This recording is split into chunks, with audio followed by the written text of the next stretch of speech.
My name is Ethan Lewis, and today I'm going to review The Lobster by Yorgos Lanthimos. Good morning. 44 days left. Breakfast is served. As you understand from your brother's experience, if you fail to fall in love with someone during your stay here, you'll turn into an animal. So, The Lobster, directed by Yorgos Lanthimos, is probably one of my favorite films of the year, and that is due to the fact that it has great cinematography, amazing acting, and great story. So, the main character, Dave, is played by Colin Farrell, and the other main character, the short-sighted woman, is played by Rachel Weisz. They're both absolutely phenomenal. And the story begins with Dave going into this hotel in a dystopic future, but this isn't any normal hotel. This hotel, you have to find someone you love in a certain amount of days, or else you get turned into an animal of your choice. He chooses the lobster, hence the title of the film, which is The Lobster. Rachel Weisz, the short-sighted woman, is a character you meet later. I'm going to spare the details due to spoilers, but she narrates the film for part of it, and her narration is absolutely phenomenal. It really brings the story together, and with Colin Farrell's specific acting movements paired with her narration, it makes for an incredibly comedic film without Dave really talking for most of the film. That's insane. Colin Farrell just did an incredible job with just physical acting. And the opposite with Rachel Weisz, who really just utilized her voice to an insane extent.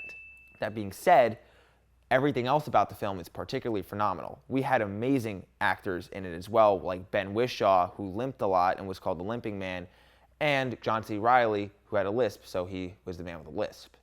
These people are also looking for people to love, and their character stories are insanely interesting too, as they pop up at random times during the film, but it's not like just they randomly disappear and appear. Every single time they disappear and appear, it's for a purpose.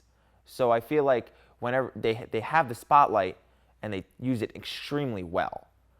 Back to the story aspects of it, I feel like the film itself really got helped out by the fact that the story was so insanely bonkers that every single person in it, just you would think, wow, they're crazy, or they have absolutely no idea what they're doing, or why does this world even exist? But it shows how fragile love is, and love is evil, love is like disgust. Like, it shows that someone could love someone for a few days and then not love someone at all. It's like love is like lying to themselves, etc. So it's very like different views of what love is.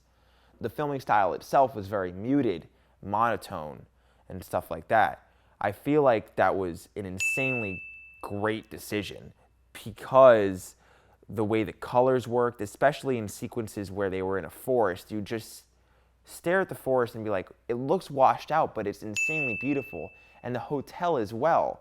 I feel like Yorgos Lanthimos' visual style was just extremely muted, and it just gave attention of the story and everything else. The set design itself was phenomenal. The camera work was also phenomenal. I feel like everything about it was just incredible. So on the infamous Pretentious Film Majors 5-star scale, I'm going to give The Lobster a 4.5 out of 5. For more on the Pretentious Film Majors, follow us on Twitter, like us on Facebook, and subscribe to our YouTube channel.